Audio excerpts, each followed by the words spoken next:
Alors, eh bien, écoutez, bonsoir à toutes et à tous. Merci pour votre présence nombreuse ce soir en cette fin de journée. Ça témoigne de votre industrie sur Grand Châtellerault. Avant de démarrer, un petit rappel de fonctionnement de ce webinaire. Donc, l'audio et vos micros ont été coupés, sauf pour ceux des panélistes. Donc, je vous demande de les couper tout de suite, ce qui vous permet, on vous les rallumera tout à l'heure quand effectivement ce sera ouvert sur les discussions. Si vous souhaitez poser des questions tout au long de la restitution, vous cliquez, comme je vous le disais, sur discussion pour ouvrir l'espace discussion et vous sélectionnez tous les panélistes et participants pour poser vos questions et remarques. Ensuite, vous aurez un temps nous avons prévu un temps pour répondre aux questions et remarques qui auront été posées en fin de présentation. Donc, je voudrais remercier pour leur participation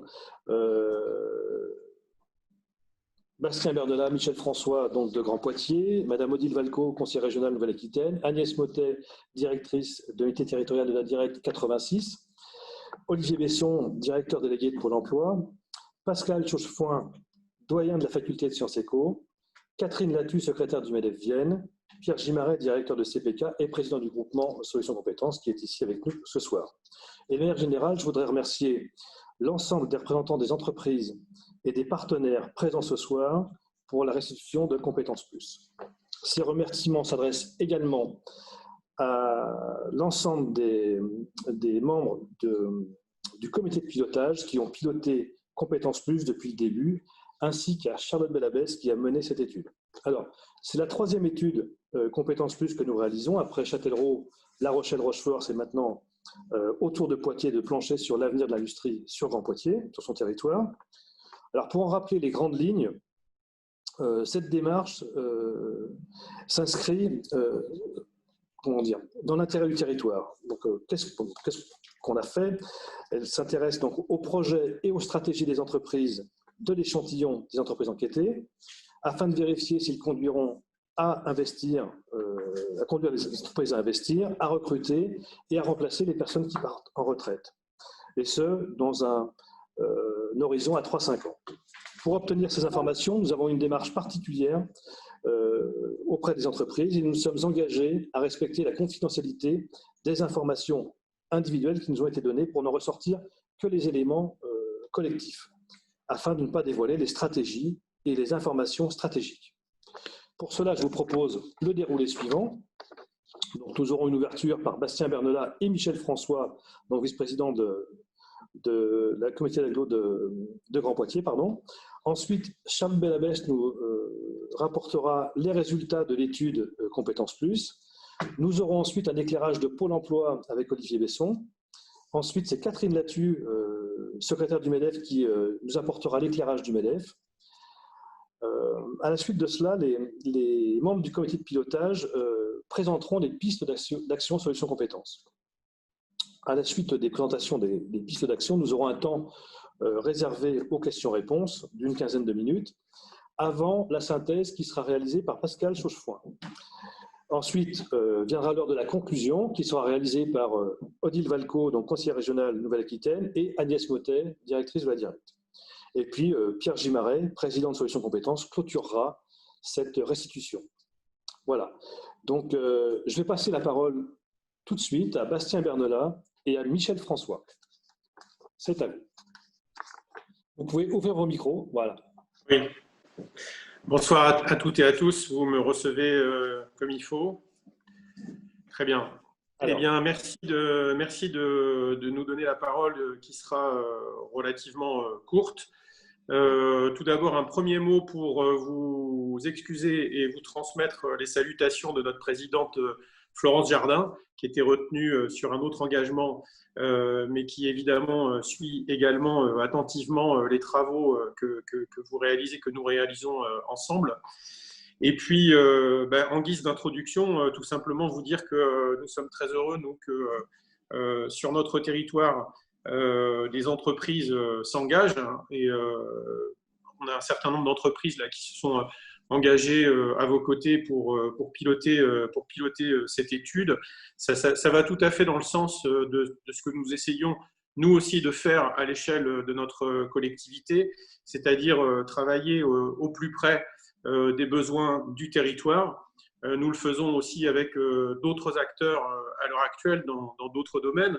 Ce soir, on va parler d'industrie. On travaille actuellement de manière très soutenue avec les acteurs de l'économie sociale et solidaire. On travaille également de manière très soutenue avec les acteurs de l'économie commerciale, nos commerçants, nos artisans, nos producteurs locaux qui ont aussi des attentes importantes. Et il y a un petit peu un dénominateur commun qu'on retrouve finalement dans toutes ces filières, dans tous ces secteurs d'activité, c'est la réflexion justement par rapport à l'emploi, par rapport au recrutement, par rapport à ce que vous avez évoqué sur ce que va être la situation de notre territoire demain sur ces sujets. Donc, le rôle d'une collectivité comme la nôtre, c'est bien entendu d'accompagner, de faciliter, le cas échéant de coordonner. On ne le fait pas tout seul et je salue nos partenaires évidemment qui sont présents au travers de la région, Madame Valco, l'État, Madame Mottet et tous les autres qui sont mobilisés sur ces sujets. Et puis aussi un petit couplet quand même sur l'Europe, puisque ce type d'initiative est également possible. Oui, j'ai oublié aussi le MEDEF, pardon. Mais vous voyez, quand on veut citer l'ensemble des partenaires, on en oublie toujours. Mais voilà, enfin, ils sont présents, ils auront l'occasion de s'exprimer. Et donc, je voulais parler de l'Europe parce que ce Fonds social européen a permis aussi de contribuer à la réalisation de cette étude. Et je voulais le souligner, c'est aussi un fonds qu'on mobilise sur notre politique d'emploi et d'insertion qui est assez forte au travers du PLI, au travers d'autres dispositifs aussi qu'on suit et qu'on coordonne au service du territoire. Voilà, donc je m'arrêterai là et je souhaite évidemment, je vous souhaite une bonne réunion et je sais que cette étude déjà va être extrêmement instructive et utile pour le travail que nous aurons à mener dans les mois et dans les années qui viennent. Bastien. Bonsoir, juste en complément rapidement de ce que vient de dire Michel. Je pense qu'on est dans un contexte où on a terriblement besoin d'éléments d'éclairage pour accompagner la décision publique. Donc, étant donné le contexte de crise sanitaire d'abord, mais de crise économique qui s'ensuit, on peut dire que cette étude tombe à pic parce que ça permet de documenter un petit peu les besoins des entreprises. La collectivité est là pour accompagner les transitions et les transitions vont être, je pense, multiples dans les semaines et mois à venir, à la fois d'un point de vue individuel, parce qu'il va y avoir des besoins justement de formation d'individus qui vont perdre leur emploi ou qui auront besoin de monter en compétences. Voilà. Et puis accompagner les transitions aussi côté entreprise avec probablement des impératifs de diversification ou de repositionnement des activités voilà, d'entreprises qui sont dans des secteurs en crise. Donc, voilà, donc je pense que c'est vraiment un contexte qui nécessite d'avoir ces éclairages. Et donc, merci pour la participation de toutes et tous à cette étude. Merci pour cette introduction. Je vais maintenant passer la parole à Charlotte Belabès, qui a mené l'étude et donc qui va nous présenter les résultats de cette étude. Charlotte, c'est à vous.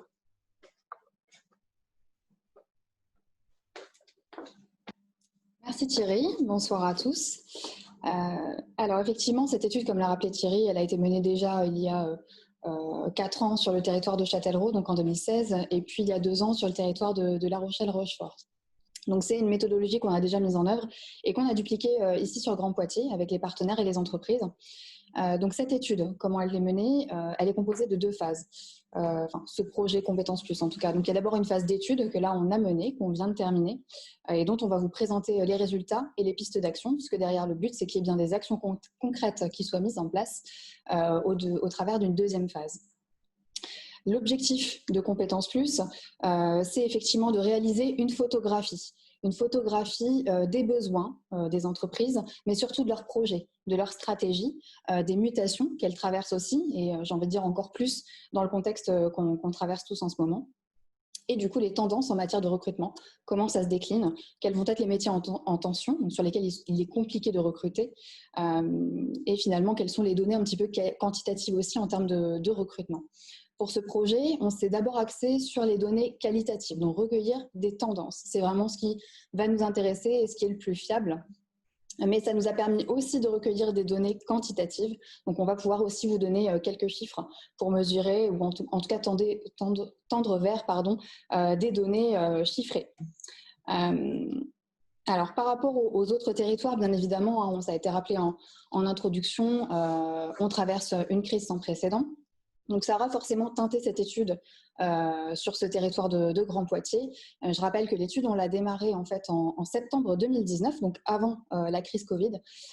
Et puis, on l'a terminée là sur le recueil de données en novembre 2020. Donc, vraiment, on aura eu la traversée complète, on va dire, de cette situation crise économique, sanitaire et sociale. Et finalement, on s'est servi un petit peu de cette opportunité, de cette crise pour en faire une opportunité et essayer de vous donner un baromètre aussi un petit peu de la résilience des entreprises. Comment les entreprises se projettent? Est-ce que malgré ce contexte, il y a des projets de recrutement? Quelles sont les inquiétudes éventuelles des chefs d'entreprise? C'est ce qu'on a essayé de regarder et on va tenter d'y répondre ce soir. En termes de méthodologie, comment on a déroulé cette étude?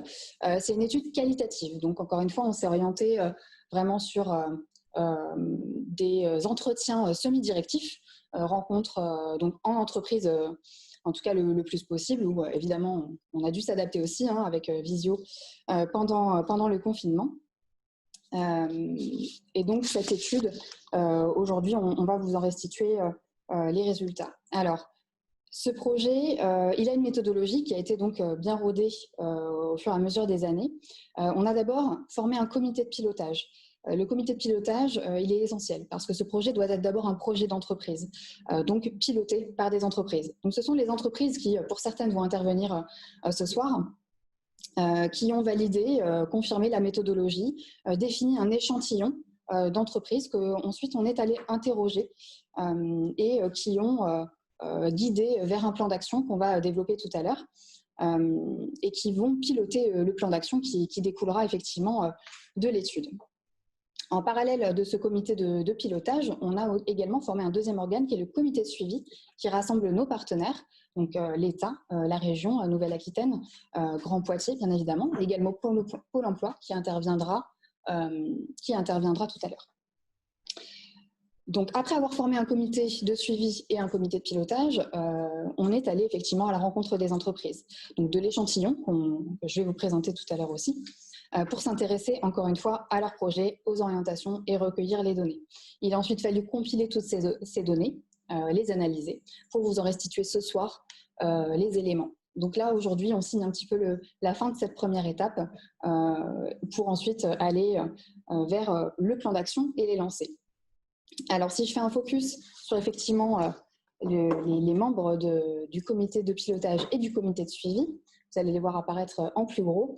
Donc, on a Sylvie Drapeau de Bonillet, Henri Bon de Dassault Aviation, Didier Crène de Gap, Cédric Renaud de Itron, Gaëtan Masson de Saft, qui devait intervenir ce soir, il s'excuse, il a eu une contrainte de dernière minute, mais il est peut-être parmi nous connecté.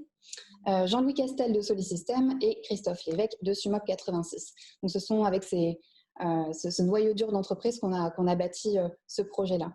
Et donc, parmi les partenaires, je l'ai cité tout à l'heure, donc Agnès Mottet, Pierre Lopez qui ont suivi pour l'État le projet dans le comité de suivi. Au niveau de la région, on a évidemment Béatrice Gillot, Géraldine Maury et Christelle Olivier qui étaient présentes également. Côté de Grand Poitiers, Jean-Marc Maréchal, Madame Arthur Rousselot, Jean-Christophe Sarrazin et Aurélie Tonnoir qui ont suivi le projet aussi. Et puis Olivier Besson qui nous a accompagnés du côté de Pôle emploi. Alors, qu'est-ce que ça donne au niveau de l'échantillon? Qui on est allé rencontrer? Je vais vous le lire tout de suite. On est allé rencontrer 21 entreprises industrielles et services à l'industrie. Je mets un petit zoom. Donc, vous les avez ici à l'écran. 21 entreprises interrogées, ce qui représente 2636 salariés dans ces entreprises, soit 13,25% des emplois industriels du département et 34% des emplois industriels du bassin de Poitiers, donc, en référence à l'étude conjoncture Pôle emploi de septembre 2020. Donc en fait, c'est le plus grand échantillon d'entreprises qu'on a rencontré et interrogé depuis le début, si je compare à Châtellerault et à La Rochelle-Rochefort, où on était un petit peu en dessous en termes de nombre. L'analyse un petit peu de cet échantillon au niveau des secteurs d'activité, on a essayé, le but en tout cas, c'était de faire un échantillon le plus représentatif possible du territoire. Et donc, on a des secteurs d'activité industriels assez variés. 43% des entreprises sont situées dans la métallurgie, 19% dans l'énergie, donc notamment la fabrication de batteries. On a également l'agroalimentaire qui apparaît, l'aéronautique, le médical, les services à l'industrie et la chimie verte. Ce qui est intéressant, c'est que ces secteurs, ils ont aussi tous traversé la crise de manière différente. Et pour le coup, le regard de Madame Latu tout à l'heure, qu'elle nous apportera du MEDEF, sur les autres secteurs plus largement que l'industrie, va pouvoir aussi amener une complémentarité à cette étude.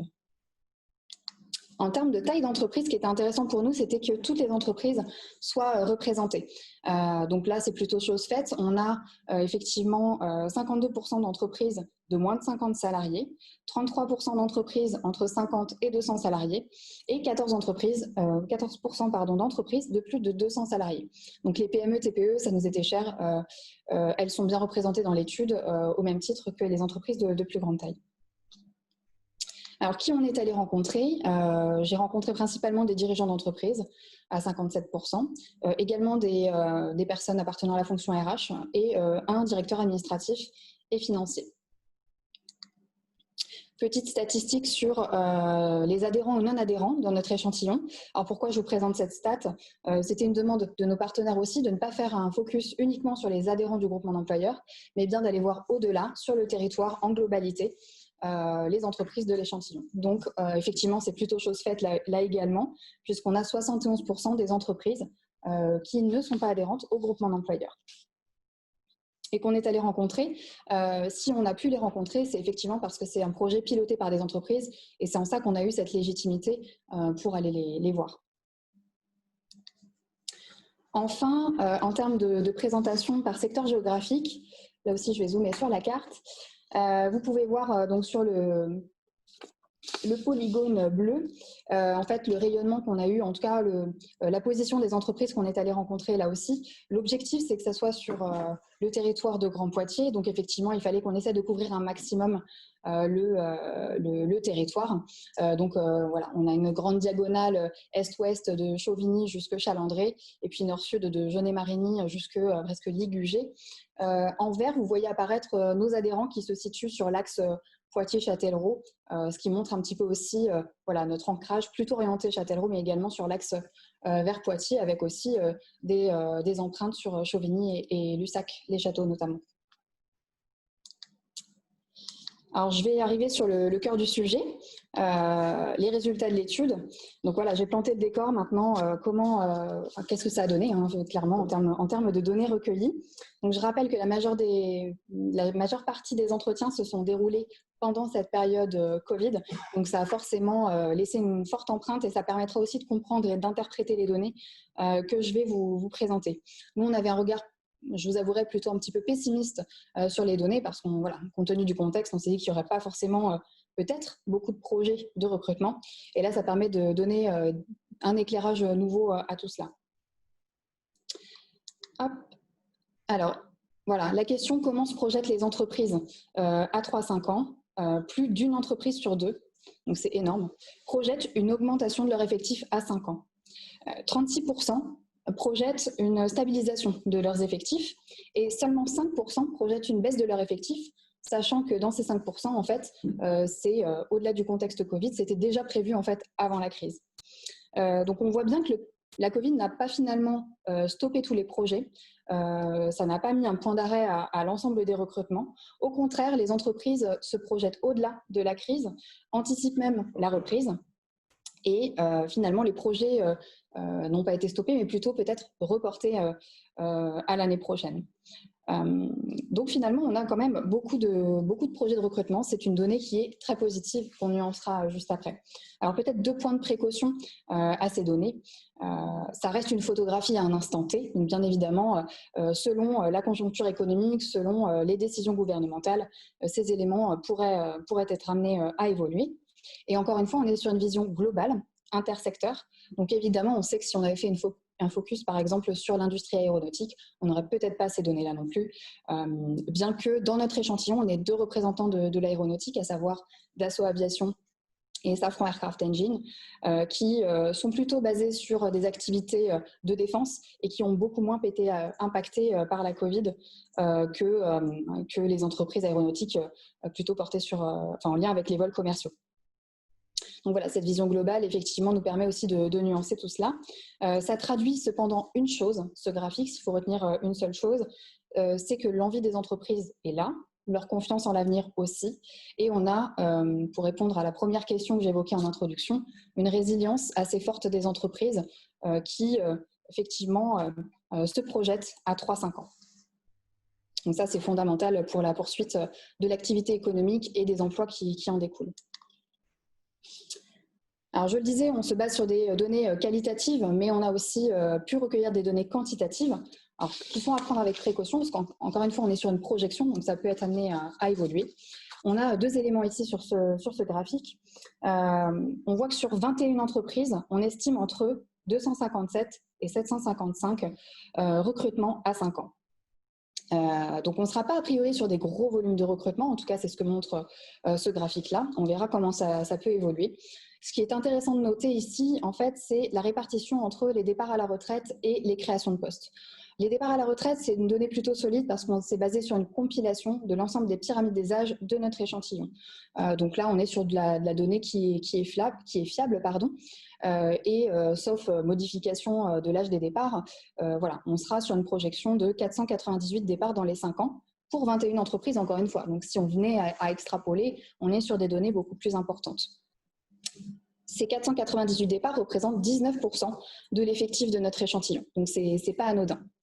En revanche, on a une partie donc en verte que vous voyez sur les créations de postes qui est beaucoup plus faible, et notamment sur la projection au-delà des 3 ans. Alors pourquoi? Tout simplement parce qu'il est plus compliqué, encore une fois, de se baser sur des chiffres fermes et définitifs. Les entreprises ont, dans ce contexte encore plus, pas assez de visibilité pour donner une estimation très, comment dirais-je, sécure sur effectivement le nombre de recrutements qu'elles auront dans 3 ans, dans 5 ans. En revanche, ce qu'on peut noter, c'est que c'est une part qui pourra être variable selon le contexte, encore une fois, selon la date de reprise du secteur économique, de l'activité économique. Cette part-là sera variable et pourra avoir une tendance à augmenter. On peut noter globalement qu'on est sur des chiffres qui sont plutôt prudents, voire très prudents, et qu'avec le recul sur les 2 études précédentes, et notamment Châtellerault, on a 4 ans de recul maintenant, on a vu que sur cette estimation-là, on est toujours en deçà de la vérité. Donc, on sait qu'on est plutôt sur une vision voilà, très, encore une fois, prudente.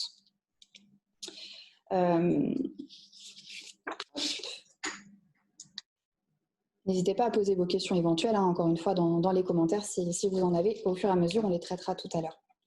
Alors, petit focus sur la main-d'œuvre externe. On s'est intéressé en fait à la main-d'œuvre externe des entreprises. Celles-ci ont des utilisations très différentes de la main-d'œuvre externe. Pour certaines, il n'y en a pas du tout. Ils n'ont pas du tout recours à des prestataires externes pour intégrer de la main-d'œuvre.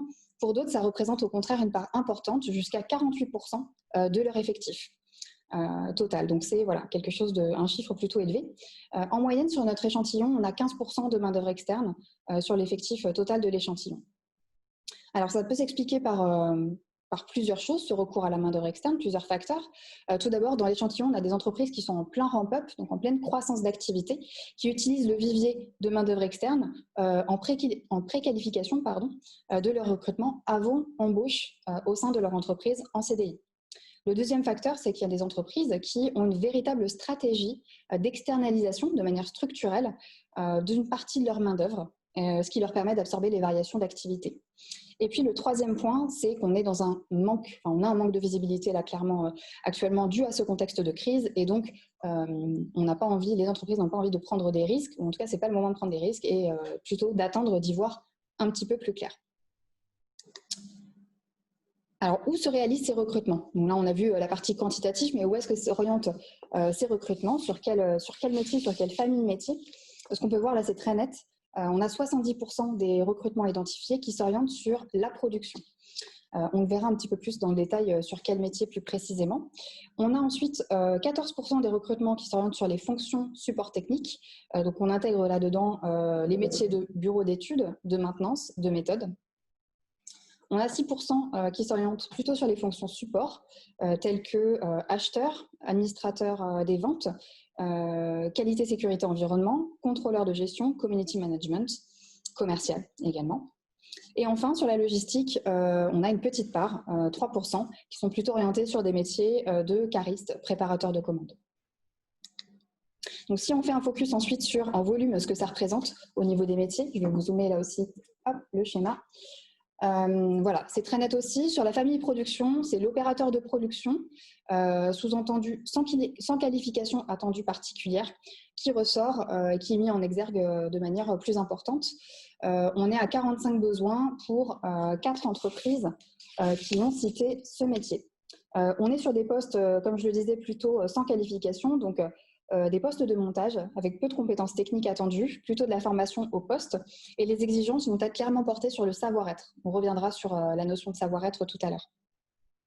On a un deuxième métier qui ressort en volume de recrutement, c'est le métier de conducteur de ligne d'installation, donc 30 postes en création pour 5 entreprises de l'échantillon.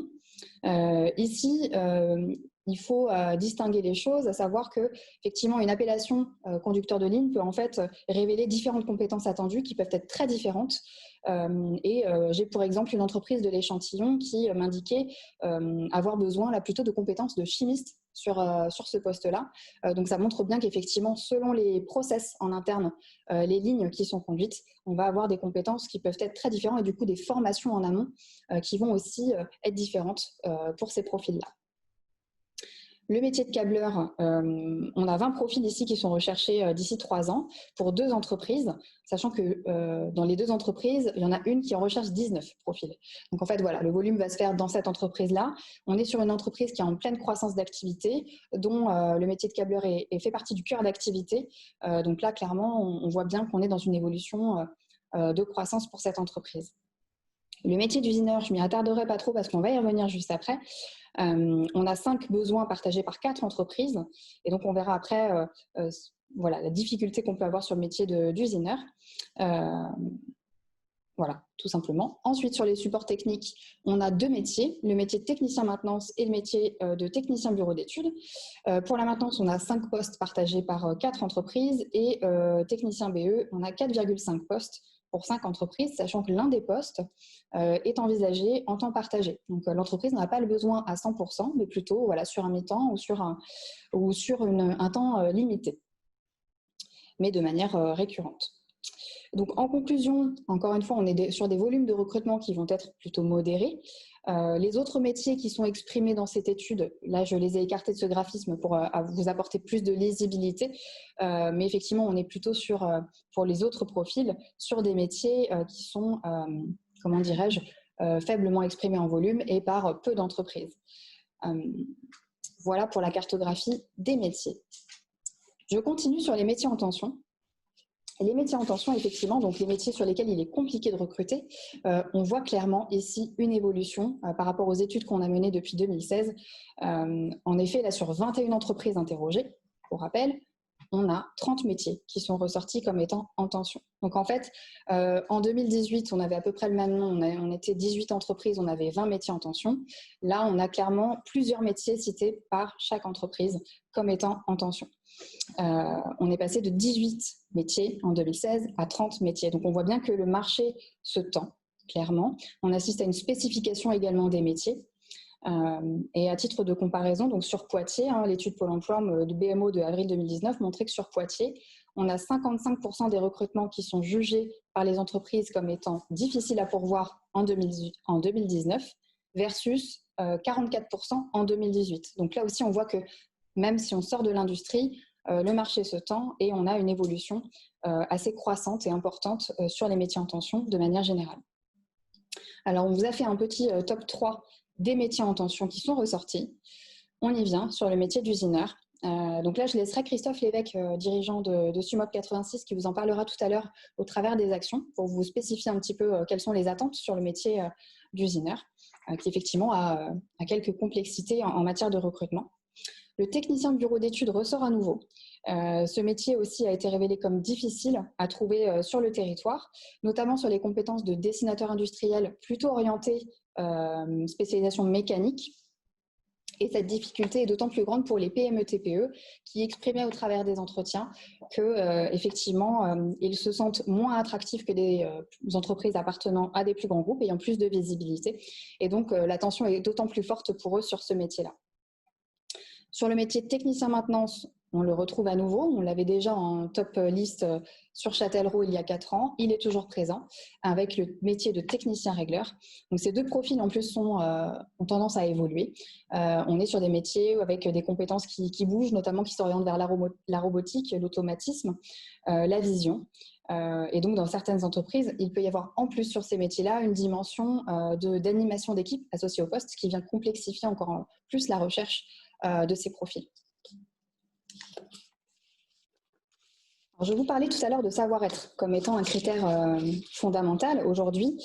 Effectivement, dans un contexte en plus où le marché se tend, les entreprises vont plutôt s'assouplir sur les critères techniques puisqu'ils vont former au poste. Voilà, ils investissent en interne dans leurs entreprises pour former les salariés au poste et pallier à cette carence sur les profils sur le marché de l'emploi.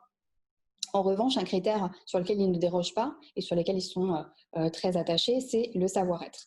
On s'est intéressé finalement, nous, à ce qu'était le savoir-être pour chacune de ces entreprises, comment ils le définissent, quels sont les critères qu'il y a derrière ce savoir-être. Et là, ce qui nous a interpellés, c'est qu'effectivement, pour 21 entreprises, on a 52 critères de savoir-être qui ont été identifiés et qui sont tous différents. Donc ça montre effectivement que chaque entreprise a sa propre définition du savoir-être et que ça c'est un élément qu'il faut intégrer aussi dans la recherche des candidats.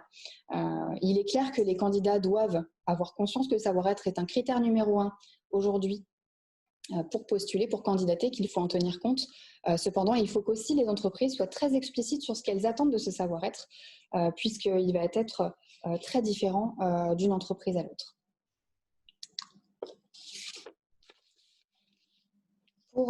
Avant de conclure, je vais vous donner quelques tendances qualitatives qui ont un petit peu traversé finalement cette étude.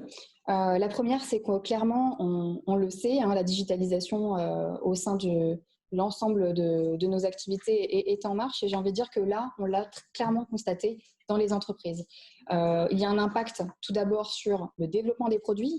Les nouveaux produits qui sortent de nos usines intègrent cette dimension digitale pour le client, parce que c'est une vraie attente du client aujourd'hui. Les moyens de production également sont de plus en plus digitalisés et donc effectivement on parlait des techniciens maintenance, il faut qu'ils s'adaptent aux nouvelles technologies et aux robots qui sont à maintenir, qui rentrent en production et ça impacte également l'organisation de travail qui évolue avec cette digitalisation. On a un impact aussi de l'intelligence artificielle qui arrive dans les entreprises et ça va impacter notamment les fonctions d'assistanat. Ce qu'on a relevé, ce qui nous a été retranscrit, c'est que ces métiers ont tendance à être fragilisés. Les métiers par exemple de comptabilité, de recrutement, d'administration des ventes qui sont de plus en plus automatisés par des logiciels. L'intelligence artificielle intervient et vient faciliter et automatiser tout cela. Par rapport aux deux points que je viens de démontrer, effectivement, ça va nous demander d'adapter les compétences à cette digitalisation, robotisation. Ça a un impact sur évidemment la formation qui, on voit bien, les formations s'adaptent déjà à ces nouveaux enjeux et évidemment les entreprises en interne à accompagner leurs salariés pour les faire s'adapter. On a recueilli des données concernant l'appareil de formation sur le territoire. On a posé la question aux entreprises de savoir effectivement si l'appareil de formation répondait en tout cas à leurs besoins au métier. Ce qui nous a interpellés, c'est que 8 entreprises sur 21 ont recours à un même lycée, qui est le lycée Réaumur, qui forme au profit notamment de chaudronneries, d'usineurs également, sur des niveaux CAP et bac pour chaudronnier et sur le niveau bac pro pour l'usineur. Donc là, la question qu'on s'est posée clairement et qu'on pourrait aller creuser, c'est est-ce que ce lycée est indispensable, puisqu'effectivement, il y a un vrai partenariat avec les entreprises, elles ont besoin de ces formations-là. En revanche, y a-t-il assez de jeunes qui sont formés sur le territoire? C'est une question qu'on peut se poser. Une attente soulevée par les entreprises vis-à-vis de l'appareil de formation, c'est que l'appareil de formation pourrait développer davantage peut-être l'apprentissage des outils, notamment des outils de CAO, donc conception assistée par ordinateur.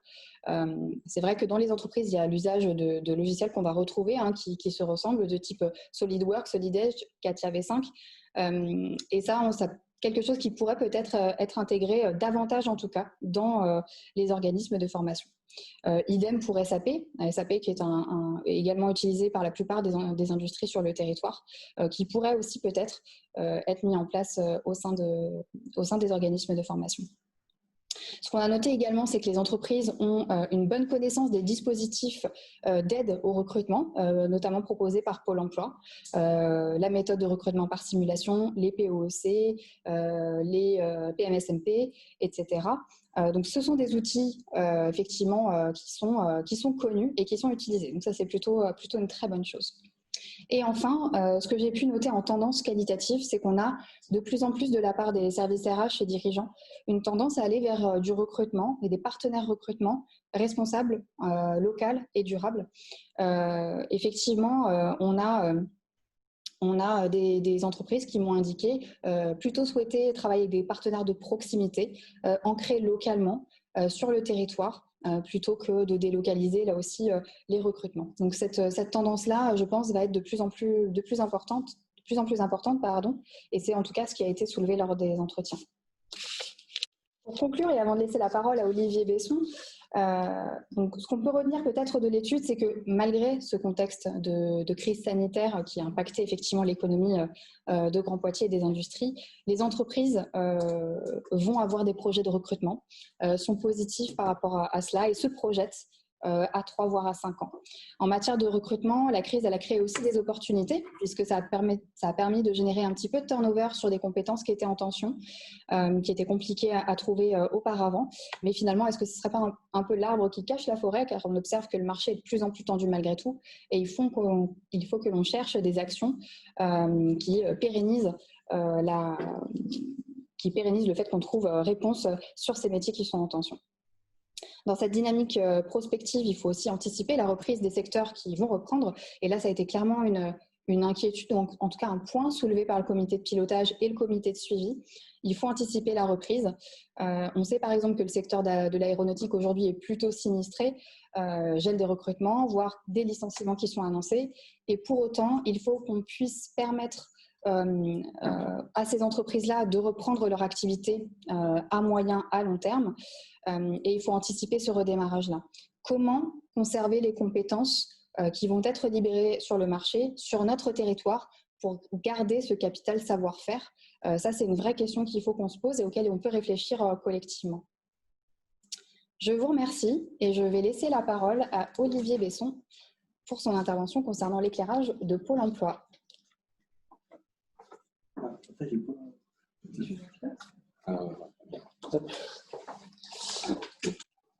Maintenant, la petite case. Voilà. Bonjour à toutes et à tous. Donc, Olivier Besson, je suis directeur délégué donc, à Pôle emploi, donc en charge des 6 agences de la Vienne. Donc, moi, alors, je suis ni économiste ni statisticien. Pour autant, donc, je vais essayer de vous donner des données d'éclairage donc, sur le marché de l'emploi, donc sur le bassin de Poitiers. Alors, je vais essayer avec la technique, voilà, d'avancer là-dessus. Donc, ce que je vais vous proposer, c'est pas une projection comme l'a pu le faire donc, Charlotte, mais plutôt un constat. Donc, mais je vais y venir, vous inquiétez pas, il n'y a pas de souci. Je vais y venir. Donc, un constat du marché du travail. Donc, en 2 temps, une partie donc, qui est tout le secteur confondu, et puis une deuxième partie où il y aura une focale plus importante sur l'industrie. Donc sur ce premier slide, donc voilà, pour commencer, donc des données sur la demande d'emploi. La demande d'emploi donc sur le périmètre du bassin de Poitiers. Donc vous savez qu'en France, il y a deux modes de mesure pour le chômage. Donc l'INSEE donc qui propose un taux de chômage, et Pôle emploi donc qui comptabilise le nombre de demandeurs d'emploi inscrits chaque fin de mois. Donc là, ce que vous avez donc sous les yeux, c'est une photo donc au 30 septembre, les données les plus récentes par rapport au nombre de demandeurs d'emploi sur le bassin de Poitiers. Donc voilà, un peu plus de 19 000 demandeurs d'emploi en catégorie A, B ou C. Donc les différentes catégories. Donc vous avez la catégorie A qui représente les demandeurs d'emploi qui n'ont repris aucune activité au cours d'un mois. Et catégorie B, donc c'est le demandeur d'emploi donc qui reprit une activité inférieure à 78 heures, et C, une activité à plus de 78 heures. Il faut savoir que donc on voit sur ce document, sur ce slide, donc une évolution de cette demande d'emploi de plus 2,7% sur un an. Ce qu'il faut savoir, c'est que 60% donc des demandeurs d'emploi inscrits à Pôle emploi donc sur le département sont concentrés, résident sur le bassin de Poitiers. Alors, c'est le petit bouton qui doit être là, voilà. Donc sur le slide suivant, je choisis de vous montrer donc l'évolution donc du nombre d'inscrits donc en catégorie A, B et C sur les 13 derniers trimestres, juste pour mettre l'accent sur le fait que on est aujourd'hui en septembre 2020, donc en nombre d'inscrits à Pôle emploi, on est sur un niveau qui est proche de celui de septembre 2017, après avoir connu donc sur ces 3 dernières années une baisse assez significative. On est là, et malheureusement, je pense qu'au début des effets donc de l'impact de la crise qu'on rencontre aujourd'hui, des effets qui sont somme toute, je pense, mesurés par les différentes mesures mises en place par le gouvernement, notamment par rapport au chômage partiel. Donc, il est difficile donc, de mesurer réellement aujourd'hui l'impact de cette crise sur le nombre de demandeurs d'emploi inscrits. Je ne vais pas appuyer sur le bouton. Je vais passer à la slide suivante. Hop. Voilà. Je vous parlais tout à l'heure du taux de chômage. Donc, on a aujourd'hui à disposition uniquement donc, le taux de chômage arrêté au 30 juin, donc en fin du deuxième trimestre donc, de 2020. Donc, vous voyez donc, par rapport à ce slide, donc, sur un an, on avait perdu donc 0,7 points par rapport au taux de chômage, que sur le bassin d'emploi donc de Poitiers, donc le taux de chômage était inférieur à la moyenne qu'on constate sur le département. Voilà, on est presque à 5,7% de taux de chômage. On n'a pas aujourd'hui donc les données du troisième trimestre au niveau donc d'une région et a fortiori donc du département. Ce qu'on sait aujourd'hui, c'est qu'au niveau national, sur les derniers chiffres, le taux de chômage aurait augmenté de 2 points. Donc, ce qui est quand même assez impressionnant et nous ramènerait donc à une situation donc proche de 2008. En tout cas, on en est très près, et c'est plutôt assez inquiétant en termes de tendance. Donc, par rapport à, si on rentre plus dans le détail sur la répartition donc, des métiers les plus recherchés parmi ces demandeurs, parce que chaque demandeur qui s'inscrit donc, précise dans quel domaine il recherche. Donc, vous avez donc, sous les yeux donc, les 10 métiers les plus recherchés.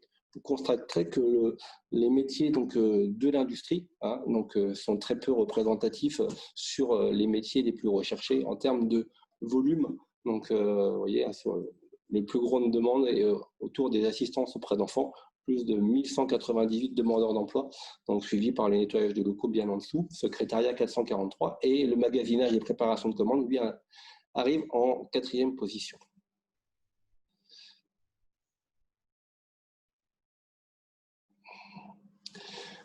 Du côté de l'offre, donc, alors je parle bien des offres déposées à Pôle emploi, sachant que là, tout le marché du travail ne repose pas uniquement sur Pôle emploi. Chaque entreprise voilà, peut aussi avoir des offres qu'elle ne diffuse pas sur Pôle emploi. Donc, du côté des offres, plus de 13 000 offres ont été déposées donc, entre novembre 2019 et octobre 2020.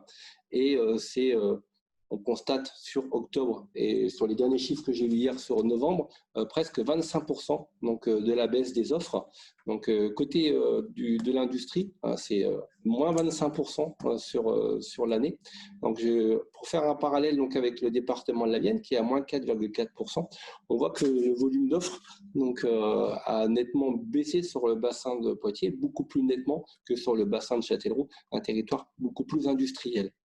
Autre fait caractéristique sur ces éléments, c'est sur la qualification, où en termes de personnes qualifiées, donc on a beaucoup plus d'offres qualifiées sur le bassin de Poitiers en proportion que sur le département de la Vienne.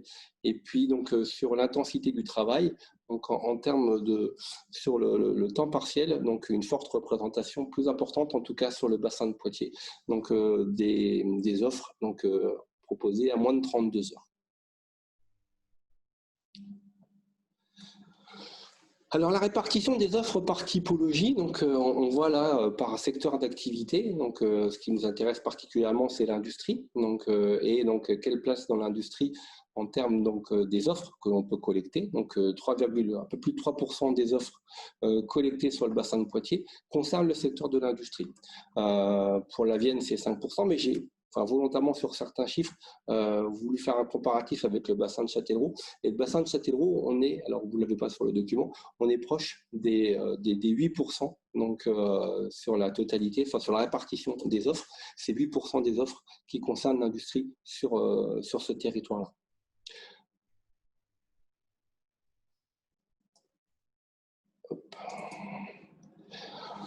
Les métiers les plus proposés dans ces offres d'emploi, donc là pareil, donc sur ces 10 métiers, donc il n'y a pas de, ce ne sont pas parmi l'industrie qu'on va trouver les 10 offres, les 10 métiers les plus proposés dans les offres d'emploi, pardon.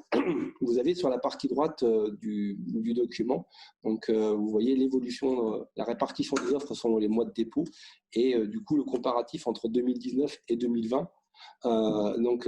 Présente bien le déclin en termes de dépôt d'offres à partir de mars 2020, la courbe sur le graphe, donc ce qui est en bleu ciel, donc ce qui a eu un vrai coup d'arrêt par rapport à la proposition d'offres donc des entreprises.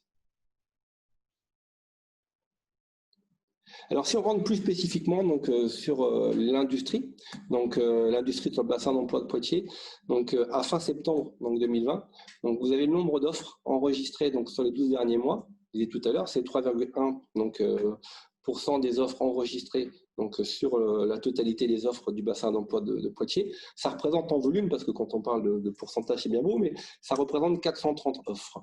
Et donc, comparé à la région, donc 5,7% donc, des offres. Et puis, je vous le disais tout à l'heure, je reprends mes notes pour ne pas vous dire de bêtises.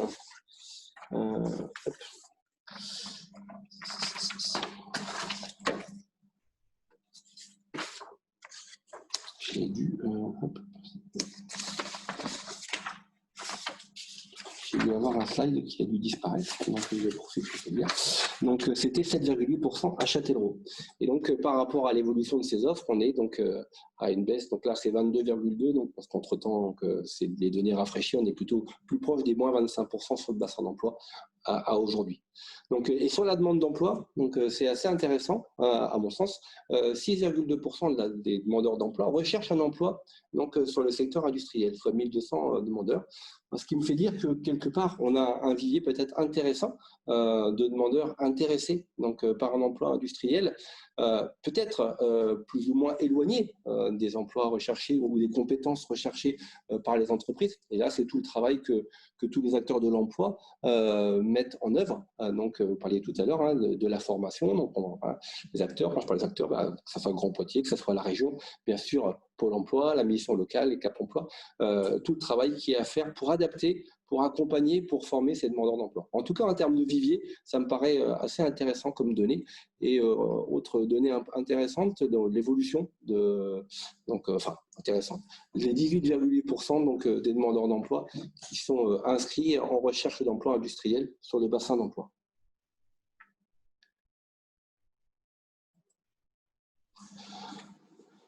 Sur cette demande d'emploi, donc vous avez, j'espère que c'est assez gros, vous avez à l'écran donc la répartition de la demande d'emploi par grand domaine. Et donc, je parle toujours des demandeurs d'emploi inscrits. Et donc, ce qui ressort en premier, c'est dans le domaine professionnel de la mécanique et du travail des métaux et outillages, donc qui représente plus d'un quart donc, de la demande d'emploi. Et vient en second la préparation et le conditionnement avec 16,4%. Et en troisième position, la conception, de recherche, études et développement, 12,4%. Donc là, ça mobilise, on est presque à plus de 50% sur ces trois secteurs d'activité dans lesquels donc, se sont inscrits les demandeurs d'emploi, en tout cas orienter leur recherche.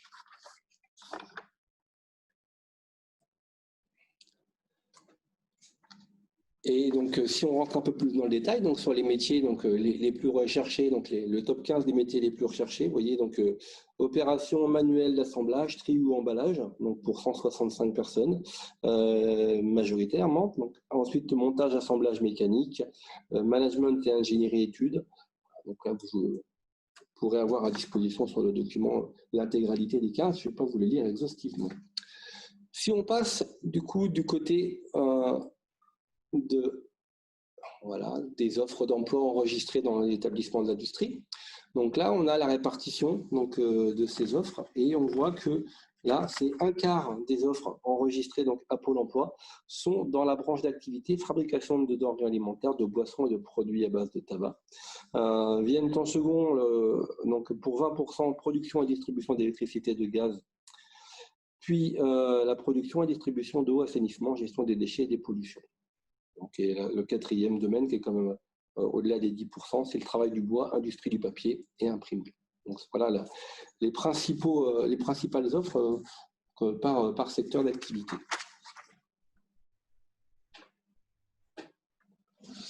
Et pour rentrer donc, un peu plus dans le détail, donc, comme on a pu faire pour la demande, vous avez donc là le top 15 des métiers de l'industrie les plus proposés au travers des offres qui sont déposées par les entreprises. Donc, la réalisation de menuiserie, bois et tonnellerie, le management et ingénierie, études et recherche, soudage manuel, management et ingénierie de production.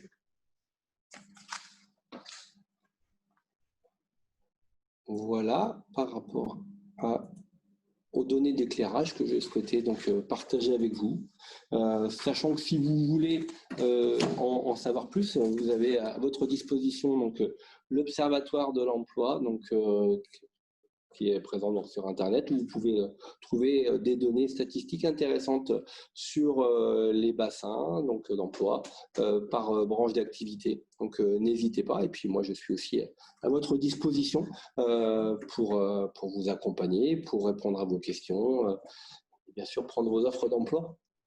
Voilà. Et puis donc tout à l'heure, c'est vrai qu'on a eu un bel exposé sur la projection par Charlotte.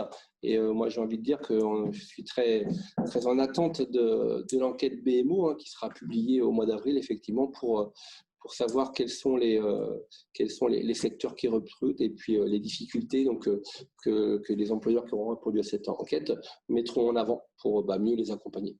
Voilà. Merci à vous.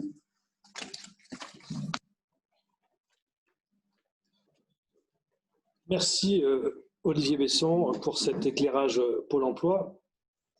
Je voudrais tout de suite passer la parole à Catherine Latu, donc secrétaire du MEDEF Vienne.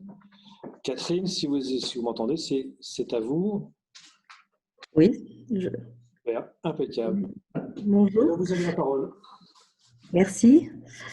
Donc, ce que je peux vous dire dans le cadre de mon mandat au MEDEF Vienne est issu des relations que le MEDEF a régulièrement avec l'ensemble de ses adhérents, donc plutôt sur le territoire global de la Vienne que sur le focus Grand Poitiers.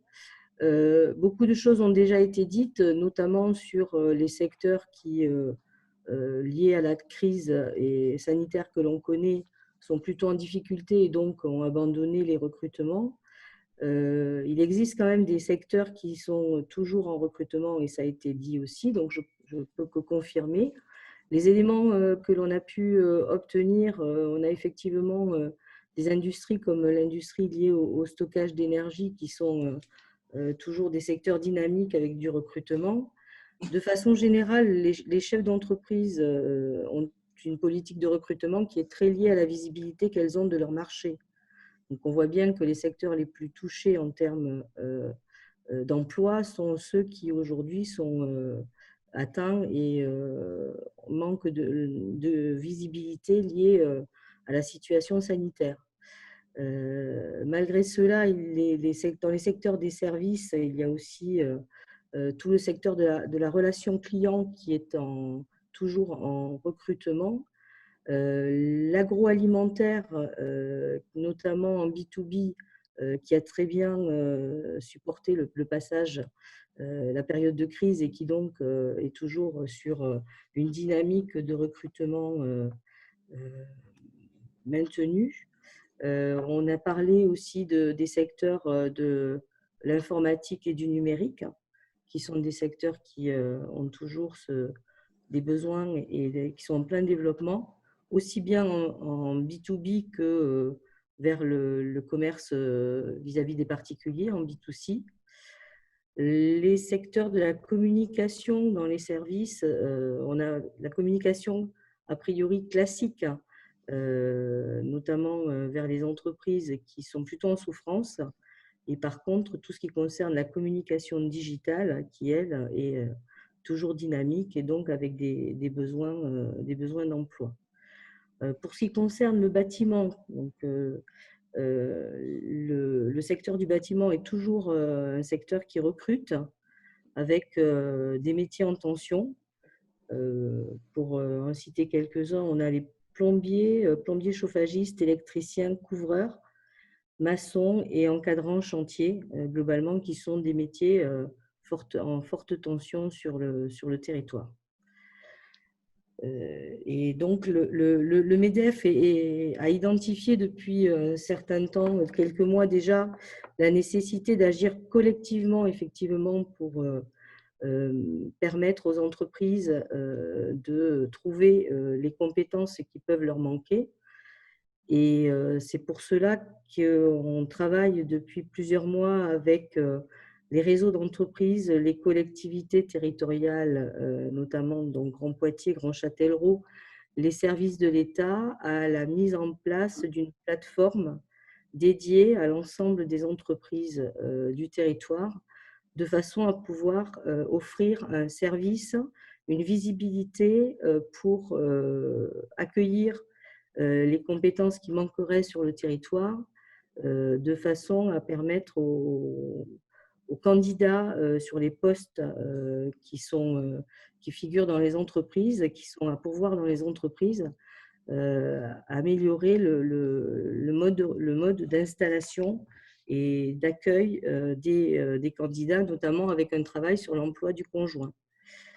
Compte tenu de la situation sanitaire aujourd'hui, l'orientation de cette plateforme, elle va aussi vers une meilleure connaissance pour l'ensemble des acteurs économiques de l'offre du territoire, donc de façon à identifier clairement quelles sont les entreprises qui recrutent et qui peuvent être un bassin de déversement des emplois qui, au contraire, seraient détruits dans certains secteurs d'activité. Donc, la nécessité, effectivement, d'avoir un travail collectif sur la réorientation de façon à conserver les emplois et les compétences et peut-être aller vers les besoins des entreprises avec de nouvelles compétences à former. Donc, voilà ce que je peux vous dire de façon assez générale, puisque beaucoup de choses ont été déjà dites. Donc, cette plateforme, elle s'appelle Place et elle devrait être opérationnelle dans le courant du mois de janvier. Très bien, merci Catherine pour ce regard, cet éclairage du MEDEF. Je vous propose qu'on passe à présent aux pistes de solutions d'action pour Solutions Compétences, donc qui vont être présentées par les membres du comité de pilotage, donc avec Jean-Louis Castel, Christophe Lévesque, Didier Crène et Cédric Renaud. Donc Charlotte va animer cette phase. Voilà. Charlotte, c'est à vous.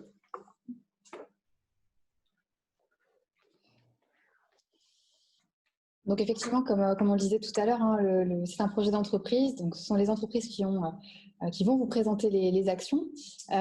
Didier Crène, dirigeant de Gap, présente cette première action orientée sur l'attractivité du territoire et accompagnement du conjoint. Donc des actions qui découlent effectivement d'analyse de l'étude et qui vont concerner la suite effectivement dans la mise en œuvre des actions avec les partenaires. Didier, est-ce que tu as ton micro d'allumé? Eh bien, pour une fois, oui. Ah bah super. Eh bien, je te laisse la parole. Bonjour à tous. Donc, Didier Crène, Société Gap. Disons que ce que je vais vous présenter, Catherine l'a bien déjà présenté, donc je vais redire un petit peu ce qu'elle a dit. Donc, créer de la compétence sur le territoire, mais aussi il faut attirer les profils d'experts, d'ingénieurs et à Grand Poitiers et les faire s'ancrer sur le territoire avec leur famille. La mobilité sur le territoire, l'accès au foncier, mais surtout l'emploi du conjoint, donc, comme disait Catherine. Donc, tout cela contribue à intégrer une famille sur un territoire. Des projets existent déjà, par exemple la plateforme Place, qui est portée par Grand Poitiers, le MEDEF, l'État, le Conseil régional, Entreprendre en Vienne. Cette plateforme permet de mettre en relation les nouveaux arrivants avec l'ensemble des partenaires pouvant l'accompagner dans des différentes démarches. Alors, il ne s'agit pas ici de réinventer ce qui a déjà été pensé, mais de s'y inscrire, surtout sur le volet emploi. Donc, nous proposons que Solutions Compétences fasse partie des partenaires pouvant accompagner leur conjoint dans sa recherche d'emploi. En recevant les CV des conjoints en recherche, nous aurions la possibilité de les orienter vers des entreprises adhérentes du département en recherche de leur profil. Les entreprises et Solutions Compétences sont prêtes à s'intégrer aux démarches existantes et éventuellement en co-construire de nouvelles.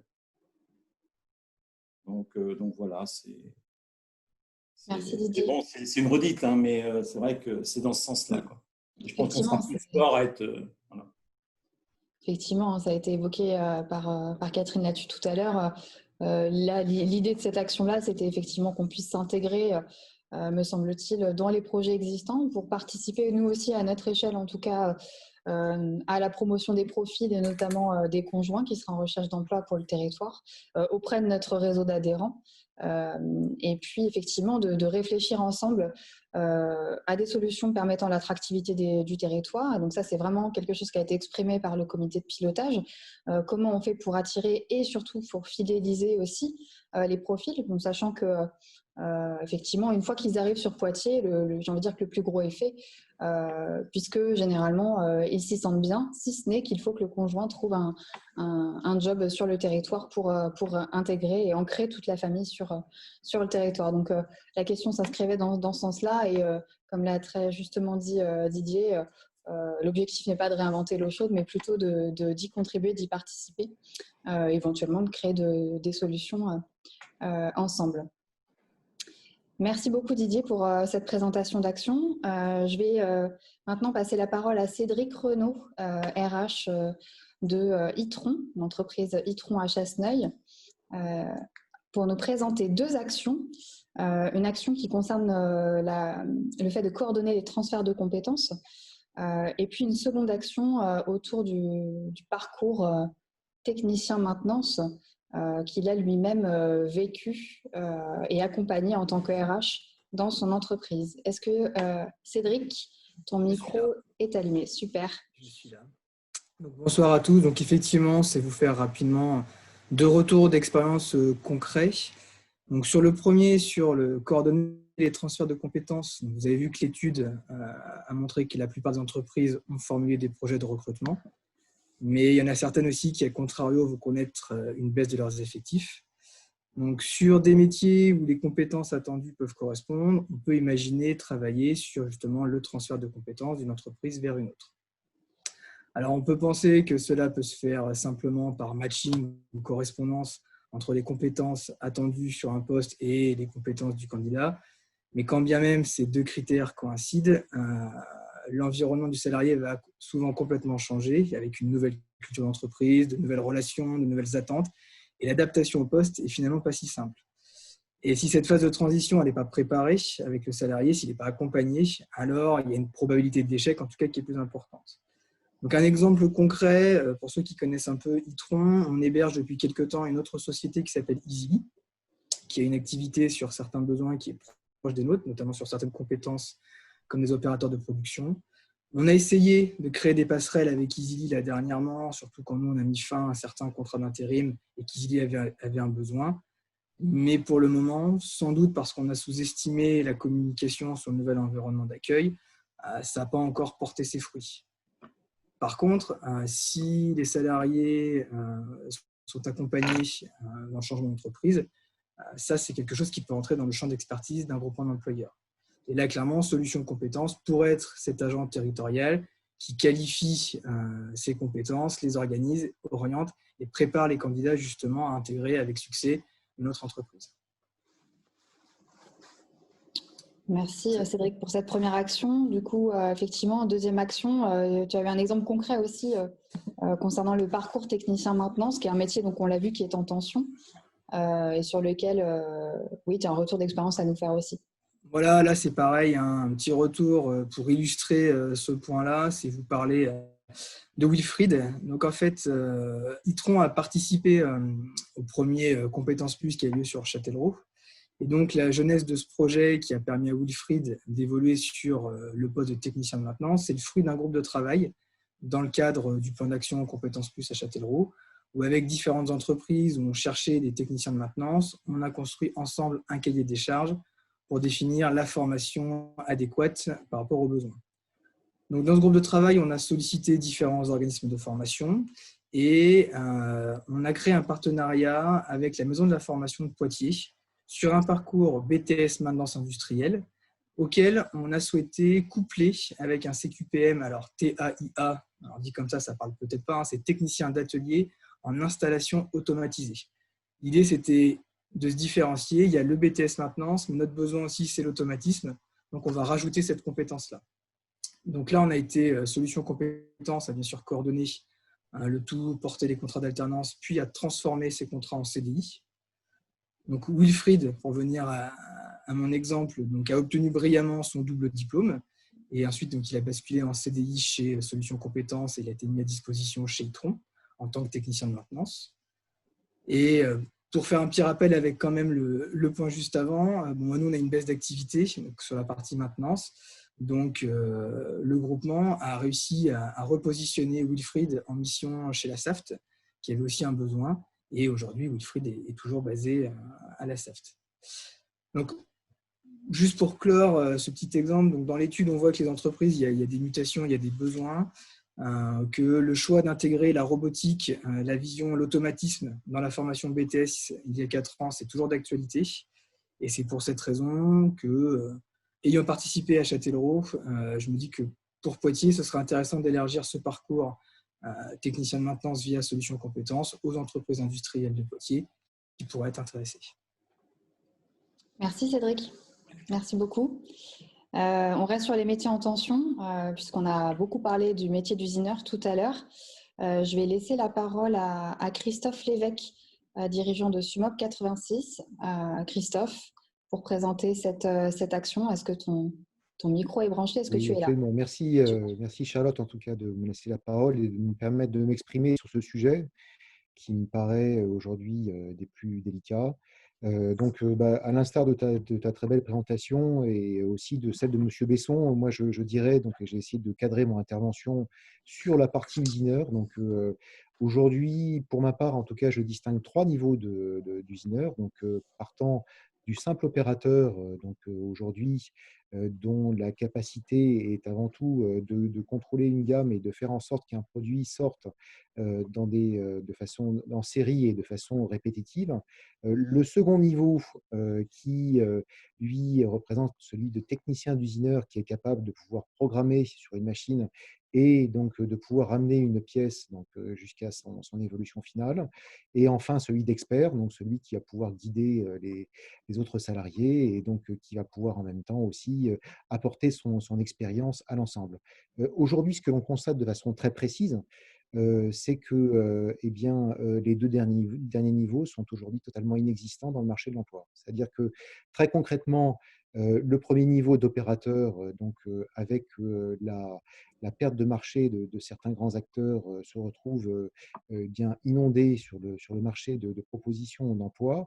Malheureusement, eh bien, aujourd'hui, je pense que la plupart des offres ne portent pas là-dessus. Donc, alors, ce n'est pas que de trahir un secret que de dire qu'il y avait avant la Covid, il y a pendant la Covid, nous y sommes, et il y aura demain pour donc tout ce qui sera la reprise.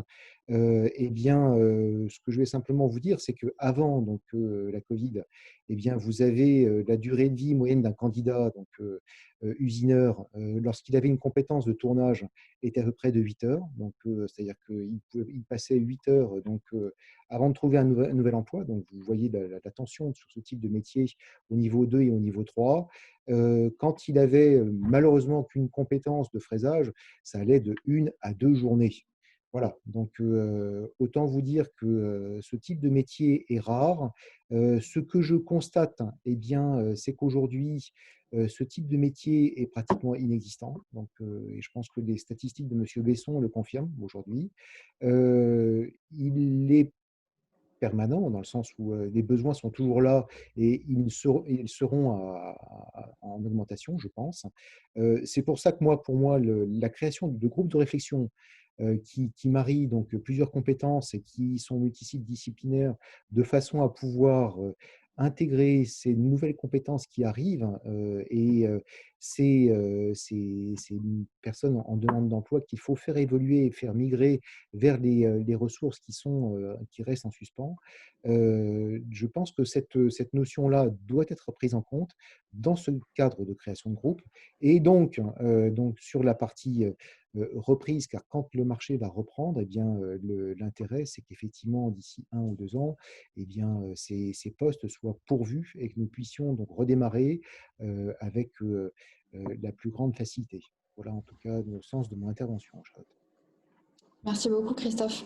Effectivement, l'idée, c'est de réfléchir dans un premier temps à comment on peut répondre à ces métiers en tension, sachant que, comme le disait Christophe, c'est pas si simple et que ça demande, en tout cas, aux entreprises qui sont concernées par ces métiers, peut-être de se réunir autour de la table et de réfléchir à un cahier des charges, de voir où sont les besoins, si les compétences sont similaires, pour après voir vers quelle solution on peut s'orienter pour apporter des réponses.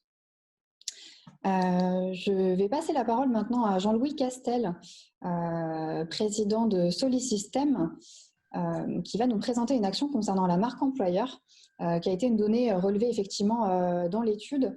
Les TPE-PME ont bien pris conscience effectivement que la marque employeur était un élément important pour savoir attirer des candidats, pour rendre leur entreprise visible. Mais voilà, c'est effectivement un enjeu dont va nous parler Jean-Louis Castel. Jean-Louis, oui, c'est à toi.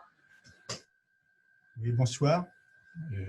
Voilà, c'est bon, je suis à l'image. C'est tout bon. Oui. On t'écoute. Oui, donc on vient d'évoquer la difficulté de trouver les bonnes personnes et sur les postes dont on a besoin. Et effectivement, une petite entreprise, c'est d'autant plus difficile pour elle que les candidats sont plutôt attirés vers des métiers dont ils ont la connaissance ou dans la famille. Il y a donc des attractivités si on veut aller à la SNCF, on sait ce qu'on trouve. Par contre, les TPE, ils sont pas on ne sait pas très bien ce que ça représente derrière un nom de société. Et je pense que il y a un besoin de développer son attractivité, donc par cette marque employeur, et comment se faire connaître un petit peu maintenant, alors qu'il y a plein d'axes possibles, et particulièrement les réseaux sociaux. Mais pour y accéder, ça veut dire qu'il faut des compétences pour savoir se naviguer dans tous ces domaines. Et bien sûr, comme la TPE comme les autres ont besoin d'avoir des compétences, mais sur un domaine encore nouveau, comment se faire connaître sur ces réseaux. Donc, en plus, on ne peut pas embaucher une personne à chaque fois pour faire ce genre de travail, on peut éventuellement sous-traiter, mais le moment où on en a besoin, eh bien, il faudrait trouver un outil, quelque chose qui va nous dire, ben voilà, on va se focaliser sur cette façon de se faire connaître. Et là, on aurait certainement besoin d'un outil à mettre en place. Alors effectivement, ça serait le sujet de l'action à mener pour notre équipe, d'aller vers cela. Parce que la TPE, ou la même petite entreprise et moyenne entreprise, on n'a pas toujours un poste complet pour faire ce genre de démarche. C'est même la même chose pour le RH, pour la compta. L'emploi partagé répond à ces besoins de petites entreprises. Parce qu'on a des choses intéressantes à faire valoir. On a des valeurs, on a des produits intéressants, mais il faut le faire savoir, le faire connaître, et un besoin d'acquérir une notoriété qui n'est pas facile à obtenir. On ne passe pas tous les jours sur les journaux. Et donc, voilà, c'est comment développer une façon de se mettre en valeur. Il y a des choses certainement importantes à faire dans ce domaine. Et je pense que notre équipe là, est bien partie pour trouver des solutions et travailler dans l'avenir sur ce sujet-là. Voilà. Merci Jean-Louis. Effectivement, l'idée de cette marque employeur, c'est de pouvoir répondre aux enjeux d'attractivité des PME, TPE, peut-être aussi des entreprises appartenant à des plus grands groupes, mais généralement, c'est vrai qu'elles sont plutôt staffées au niveau des groupes pour répondre à ces nouveaux enjeux. Les enjeux, il faut que effectivement, aujourd'hui, les candidats sont sur les réseaux sociaux. C'est le fait d'animer les réseaux sociaux, de travailler la marque employeur, c'est souvent un job qui nécessite des compétences particulières, qui nécessite aussi du temps et dont ne dispose pas toujours responsable ressources humaines ou dirigeant d'une PME TPE. Donc en ce sens-là, en tout cas, Solutions Compétences, nous on réfléchit à proposer des prestations ou la mise à disposition d'une compétence. Comme le disait Jean-Louis, dans une TPE-PME, il n'y a pas forcément le besoin d'avoir une personne à temps plein pour faire ce travail-là, mais peut-être qu'une personne un jour par semaine pourrait effectivement être une solution pour aider les entreprises à se rendre visibles des candidats et de leurs clients également. Très bien, eh bien, on a une dernière action à vous présenter. Je vais laisser la parole à Didier pour cette dernière action. Didier, tu peux rallumer ton micro.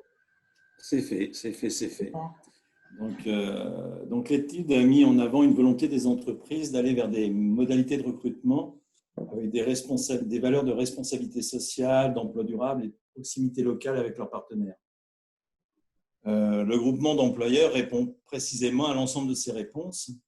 Alors aujourd'hui, Solutions Compétences est implanté à Châtellerault et donc manque de proximité par rapport à Poitiers. Cette proximité permettrait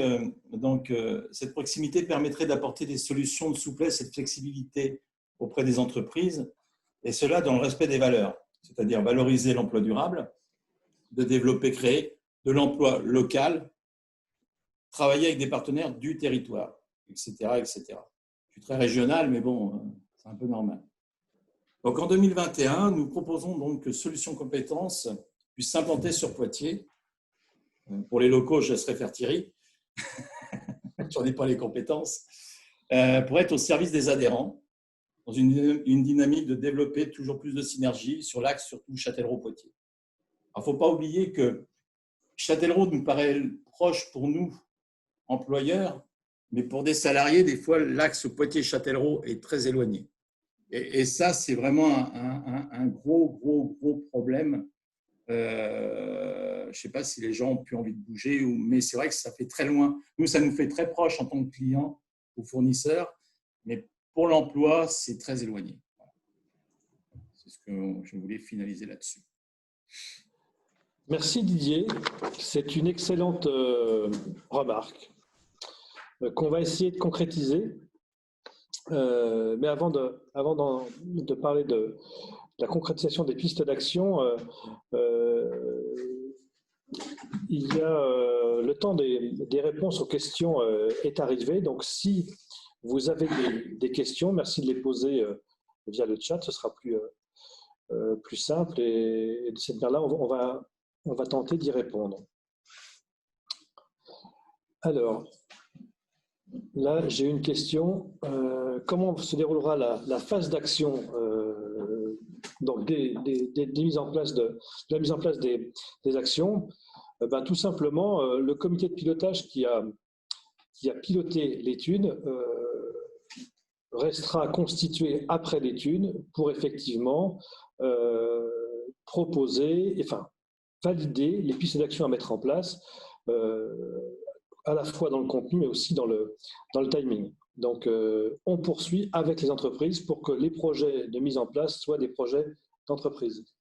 Et bien sûr avec les partenaires, parce que, comme vous l'avez vu, il y a un certain nombre de pistes d'action qui ont été proposées, qui sont toutes pertinentes. Certaines sont faciles à mettre en œuvre parce qu'effectivement, ne demandent pas beaucoup de moyens.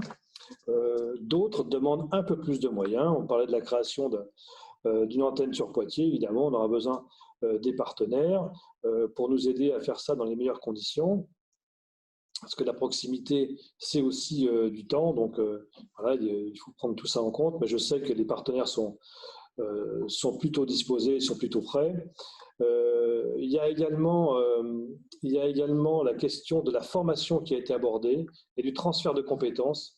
On a eu différentes expériences au sein du groupement dont je ne peux pas parler maintenant, ce serait trop long, mais on voit bien qu'à chaque fois, la réussite d'un transfert de compétences d'un métier vers un autre, d'une entreprise vers une autre, c'est du temps à passer avec le salarié et avec l'entreprise pour qu'effectivement l'accueil soit préparé et qu'il se fasse dans les meilleures conditions. Concernant la formation, je voudrais dire que dans ce qui est demandé par les entreprises, qui est bien sûr certains axes de formation sont disponibles à travers l'apprentissage, mais parfois ils ont besoin d'être complétés par d'autres axes parce que ça n'est pas forcément proposé dans les formations initiales. Et là, effectivement, c'est parfois un peu compliqué dans l'ingénierie de financement de la formation. Là, on aura aussi besoin des partenaires, je pense notamment à la région, pour nous donner un coup de main à ce niveau-là. Est-ce qu'il y a d'autres questions?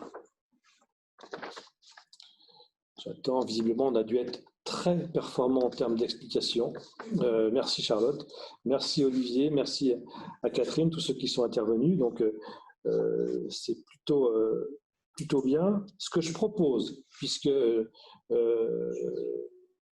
je sais qu'il est prêt, c'est de passer la parole tout de suite à Pascal Chauchefoin, donc doyen de la faculté de sciences économiques Éco de Poitiers, pour qu'il nous fasse part à la fois de son regard, en termes, j'ai envie de dire, d'universitaire, mais surtout au travers de ce qu'il aura entendu pour qu'on en tire la substantifique moelle pour qu'on puisse l'exploiter. Pascal, si vous voulez bien, c'est à vous. Merci. Bonsoir à tous. Oui, il me semble qu'il y a 3 thèmes qui reviennent de manière assez fondamentale sur l'ensemble des échanges que j'ai pu écouter, ainsi qu'à partir de la restitution de l'étude qui a été faite. Je crois qu'il y a un élément très important qui est l'enjeu de connaissance du territoire et surtout des activités économiques qui s'y développent. Je vais y revenir. Il y a un certain nombre d'éléments qui méritent d'être complétés et affinés, donc je vais revenir sur ces éléments-là. Et je pense qu'il y a un enjeu aussi de définition de la superficie du territoire que l'on prend en compte, et on sent très bien qu'il y a une dynamique économique importante depuis de très nombreuses années autour de Poitiers et de Châtellerault, sur l'axe Poitiers-Châtellerault. Et donc ça, c'est un élément important à prendre en compte, à la fois en termes d'observation, mais aussi en termes de politique publique. Et je vais revenir également sur ces questions. Et puis, ça, on le sait bien, les territoires qui fonctionnent bien sont des territoires coopératifs. Et donc, il y a des enjeux de coopération à de multiples niveaux, enjeux de coopération entre les entreprises et enjeux de coopération aussi entre les collectivités locales pour justement adapter l'intervention à la bonne échelle territoriale. Donc, si je reprends chacun de ces points, enjeux de connaissance, bon, on voit très bien que les premiers éléments du rapport sont plutôt positifs en termes de recrutement. On a un horizon qui semble très positif en termes d'emploi. Alors, il faut être très prudent parce qu'effectivement, l'échantillon est limité. On a des entreprises qui sont bien connues sur ce territoire et qui, en général, participent au mouvement de connaissances et aux actions coopératives avec l'écosystème local, donc elles ne sont pas forcément représentatives. Bon, pour l'instant, on n'y voit pas très clair, il faut être honnête sur les perspectives de croissance économique. Tout ce qu'on sait, cela a été très bien dit précédemment. Il y a des secteurs qui s'en tirent plutôt bien, notamment dans les services, mais on sait qu'aujourd'hui, la distinction industrie-service est très, très difficile à faire. Donc, il y a forcément des systèmes de vases communicants et on n'est pas sûr qu'un emploi créé aujourd'hui, labellisé dans les services, ne soit pas finalement, au fond, un emploi industriel. Donc, soyons très prudents par rapport à ça, mais on sait très bien qu'il y a des secteurs d'activité qui s'en tirent plutôt bien en ce moment. On sait aussi qu'il y avait déjà des secteurs qui souffraient avant la crise. Donc, on a là des phénomènes d'accumulation qui peuvent augmenter le problème. On a aussi des mouvements de suppression et de reprise d'activité, avec peut-être derrière des mouvements de concentration dans certains secteurs d'activité qui ont une grande diversité de tailles d'entreprises et parfois des entreprises très puissantes qui ont les reins assez solides dans cette période difficile pour se redéployer et acquérir d'autres activités. Et puis, on a manifestement, et ça c'est le jeu naturel, des périodes d'ajustement. Donc là, cette période, elle est aussi saisie par un certain nombre d'acteurs pour réaliser les ajustements maintenant, parce que, évidemment, c'est le moment pour réaliser ça de manière peut-être plus rapide que ce qui avait été prévu initialement.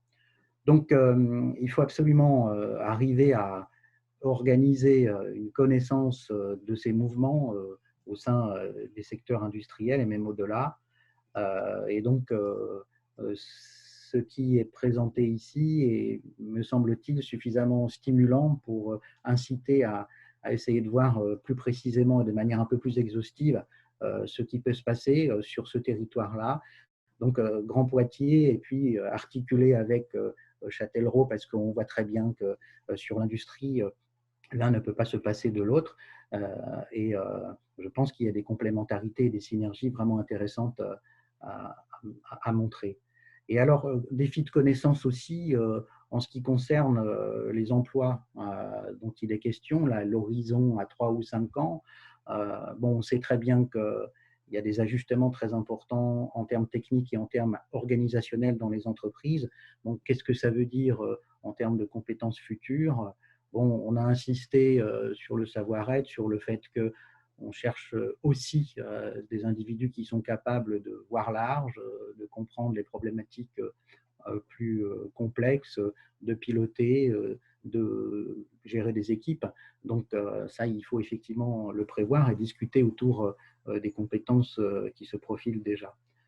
Et défi de connaissance aussi, je pense, et ça n'a pas été pointé, mais je pense que c'est un élément important, défi de connaissance aussi sur les raisons qui amènent les entreprises à maintenir certains emplois et qu'est-ce qui se passe pour ce maintien des emplois. Donc, est-ce qu'il s'agit de former, est-ce qu'il s'agit de redéployer, est-ce qu'il s'agit d'externaliser une partie, voilà, est-ce qu'il s'agit de coopérer. Donc, ce serait quand même très, très intéressant aussi de savoir ce qui se passe pour les emplois qui sont maintenus, parce que maintenir un emploi, c'est évidemment pas évident a priori. Donc, ça, c'est les premiers types de réflexions qui me viennent. Ensuite, sur l'enjeu d'échelle géographique. Donc, moi, il me semble que ce qui est montré ce soir, c'est que ce travail sur Grand Poitiers, précédemment, avait été réalisé sur Châtellerault. Bon, on voit très bien quand même que sur la carte qui a été projetée, il y a cette continuité entre les deux bassins d'emploi. Il y a effectivement, en termes de formation, en termes de connaissance du marché du travail, en termes d'appariement sur le marché du travail et en termes d'accompagnement par les dispositifs publics, et ainsi qu'évidemment que l'organisation des acteurs eux-mêmes, bon, il y a un domaine qui est resté en friche beaucoup trop longtemps, même si des efforts ont été déployés, notamment à travers des documents de planification des collectivités. Mais bon, on sent très bien qu'il faut pousser encore un peu plus loin cette démarche. Et puis, dernier point, donc enjeu de coopération. Donc, on a bien vu déjà des initiatives qui réunissent les acteurs pour améliorer cet appariement sur le marché du travail, pour avoir des initiatives coordonnées. On sait que les territoires qui arrivent à diminuer le taux de chômage, qui arrivent à avoir une meilleure fluidité du marché du travail, sont des territoires dans lesquels l'écosystème est vraiment solidaire. Et donc, il y a tout un tas d'initiatives coordonnées. Donc, on a eu déjà des exemples et c'est vraiment un très, très bon signe. Donc, comment fait-on pour communiquer là-dessus et comment fait-on pour augmenter la superficie, la plateforme autour de laquelle on peut se retrouver. Et alors, peut-être dernier élément sur les questions d'attractivité. Bon, je pense que, bien sûr, il faut toujours envoyer des signaux très positifs sur la qualité de notre territoire à l'extérieur. Mais on sait très bien que la mobilité géographique des travailleurs, et notamment des travailleurs qualifiés, sur grande échelle, c'est relativement faible. En revanche, là où on peut travailler de manière peut-être plus pertinente, c'est sur la qualité de ce qu'on propose aux travailleurs en place. Et quand on parlait du travail du conjoint, c'est aussi un problème, de toute façon, pour ceux qui sont amenés à changer d'entreprise sur notre territoire. Et l'accueil de nouveaux entrants, effectivement, c'est aussi cette logique-là de savoir comment on peut bien s'installer dans un territoire. Mais la question, elle est au-delà. Elle est finalement comment on peut bien vivre dans un territoire, comment on peut rendre le territoire facile, comment on peut avoir une certaine fluidité des services auxquels on peut accéder. Et donc, ça, c'est une question première qui concerne, à mon avis, avant tout les salariés qui sont déjà là et qui peut stabiliser vraiment assez fortement la situation vis-à-vis d'employeurs qui cherchent justement cette fluidité sur le marché du travail. Donc, cette question d'attractivité, à mon avis, il faut la prendre avec une grande précaution et plutôt déjà bien s'occuper de ce que nous avons à traiter sur notre territoire. Et donc, je pense déjà que ça passe par une meilleure connaissance. Le travail qui a été réalisé là est un formidable tremplin pour aller plus loin sur l'ensemble des questions que j'ai soulignées. Voilà. Merci beaucoup Pascal pour cet éclairage très pertinent. Je vous propose maintenant de passer la parole à Odile Valco, donc conseillère régionale Nouvelle-Aquitaine. Madame Valco, si vous êtes avec nous, je vous invite à ouvrir votre micro. Voilà. Oui. Bonjour à tous. Donc, effectivement, la région Nouvelle-Aquitaine, et les régions en général, mais la région Nouvelle-Aquitaine a une compétence importante sur le développement économique et aussi sur le développement de l'emploi. Ça fait partie des critères importants. Il y a un certain nombre d'actions qui sont menées au niveau de la région pour accompagner les entreprises et les aider à évoluer dans ce sens. Je ne pourrais pas vous donner tout ça dans le détail, mais je sais qu'il y a un certain nombre de personnes qui font partie des services de la région qui participent à cette étude et au travail qui est fait avec Solutions Compétences et qui ont toutes les compétences et toutes les capacités de pouvoir accompagner les entreprises individuellement et de leur donner toutes les informations qui sont nécessaires. Une des compétences importantes aussi de la région, c'est effectivement la formation initiale avec les lycées.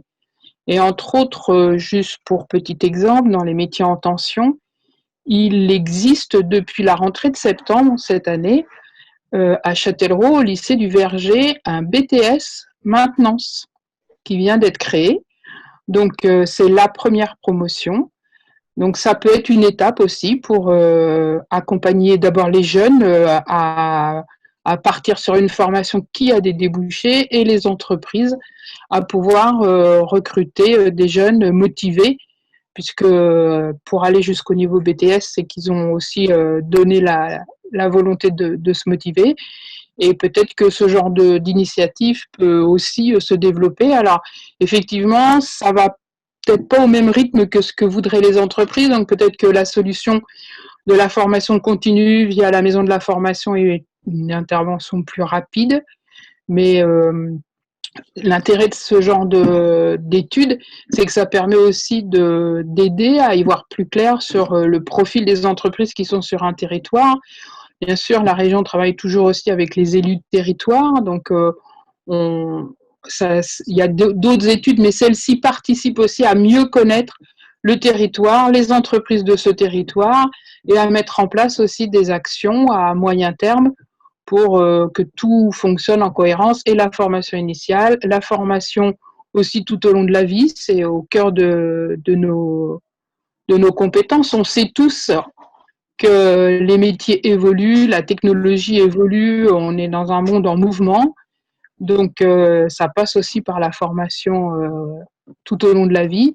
Donc la région est derrière tout ça et continue à accompagner de façon très active les entreprises et tout le travail qui est fait au niveau des entreprises. Merci beaucoup, Madame Valco. Je voudrais saluer d'ailleurs à cette occasion, puisque vous nous permettez, le travail qu'on réalise en partenariat avec Béatrice Gillot, donc directrice de l'économie territoriale, et Christelle Olivet, avec qui nous sommes en contact assez régulier. Vraiment, il y a un travail assez important et assez près de ce qui est fait dans les groupements d'employeurs qui est fait avec les services. Je voudrais passer la parole maintenant à Agnès Mottet, donc directrice du travail, pour cette conclusion. Madame Mottet, est-ce que vous êtes avec nous? Oui, c'est bon.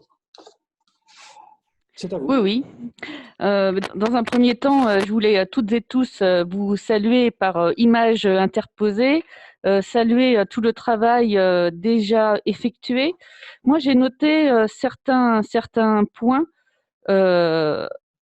Dans un premier temps, ce que je relève de manière très positive à travers les différentes interventions, c'est la stratégie des entreprises de l'industrie.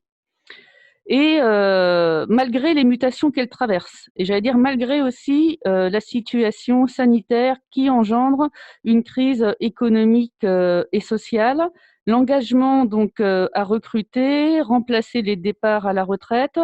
Moi, je salue aussi de manière assez positive, pour avoir déjà connu l'autre expérience sur Grand Châtellerault, l'échantillon de 22 entreprises que je trouve très bien représentatives, tant en ce qui concerne les secteurs d'activité, mais également les tailles d'entreprise. Ça correspond bien effectivement à l'identité du territoire de Grand Poitiers, et je trouve que ça, c'est une chose extrêmement positive. Ce que je vois aussi, ce que je constate ce soir, c'est qu'il va falloir maintenant passer à la deuxième phase, celle de l'action. Donc, passer du projet de recrutement au recrutement et à la création d'emplois pérennes, tout en maintenant, bien sûr, et en développant les compétences. J'ai beaucoup apprécié les interventions des chefs d'entreprise et je pense qu'il va falloir effectivement veiller au transfert de compétences, veiller à l'attractivité des métiers, à l'attractivité de ce territoire, mais peut-être aussi en l'associant avec les autres territoires. Je pense en premier lieu, bien sûr, à Grand Châtellerault, créer effectivement des passerelles. Vous avez justement la base des deux expérimentations qui ont été construites un petit peu différemment, mais moi je pense qu'il faut véritablement travailler là-dessus si on souhaite tous ensemble maintenir les compétences des salariés déjà présents dans les industries du département de la Vienne et continuer à les développer. Donc, je ne peux que vous encourager à travailler dans ce sens. Eh bien, merci beaucoup. Nous allons nous y employer. Je ne doute pas de l'investissement des chefs d'entreprise parce que dans ce type d'action, sans les entreprises, il ne se passe rien, mais les partenaires aussi seront importants. Merci pour vos interventions à toutes et à tous. Juste avant de passer la parole à Pierre Gimaret pour clôturer cette étude, je voulais vous dire que, évidemment, tout ce qu'on a produit ce soir sera disponible et vous sera accessible. Donc, pas d'inquiétude sur ce côté-là. Donc, Pierre, si tu veux bien venir. Voilà, je passe la parole à Pierre Gimaret, donc président du groupement et surtout directeur de CPK. Bien, bonsoir à tous. Donc on l'a déjà dit, mais c'est effectivement la troisième étude compétences plus qui est menée ici par l'équipe du groupement. Donc moi, je voudrais vraiment remercier Charlotte, Thierry, tout le COPIL et tous les partenaires pour cette belle réalisation.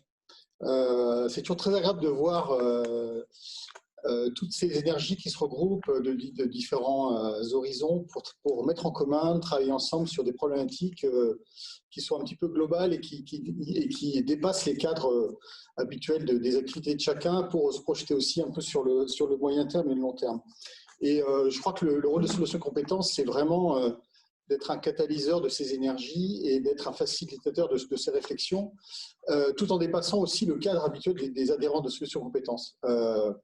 Là, le fait, par exemple, que dans l'échantillon de compétences plus Grand Poitiers, on est pratiquement plus de 70% des entreprises interrogées qui ne soient pas des adhérents de Solutions Compétences, c'est vraiment quelque chose d'excellent parce que, encore une fois, le but de Solutions Compétences, c'est pas de travailler pour Solutions Compétences, mais c'est de mettre cet outil au service vraiment des territoires sur lesquels le groupement est implanté.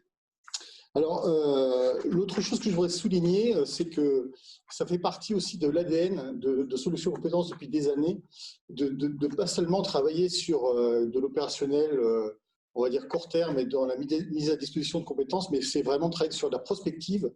Et je crois que c'est le fil rouge, notamment que Thierry a suivi depuis qu'il est à la tête du groupement, d'essayer toujours de réfléchir avec un coup d'avance. Tout simplement parce que notre rôle, c'est aussi un rôle de rendre service aux entreprises.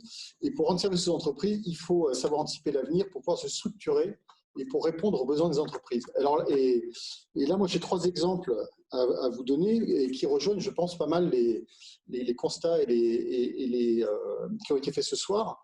On a au groupement, depuis maintenant, je pense, 2 ans, intégrer deux compétences à temps plein sur purement du recrutement.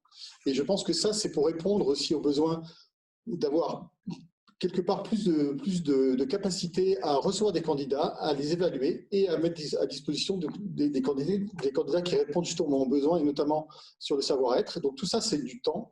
Et tout ça, c'est donc prendre plus de temps pour recevoir les candidats, comprendre leur parcours, leurs envies, comprendre aussi les besoins des entreprises. Et donc, encore une fois, Solutions Compétences a investi dans sa structure pour répondre à ça. On parlait aussi de marque employeur. Sachez qu'on a aussi investi chez Solutions Compétences dans la structure de compétences justement qui peuvent travailler sur ce genre de sujet. Et donc, et Marie qui est dans la salle, donc effectivement est là depuis quelques mois pour apporter aux entreprises des solutions par rapport à la marque employeur.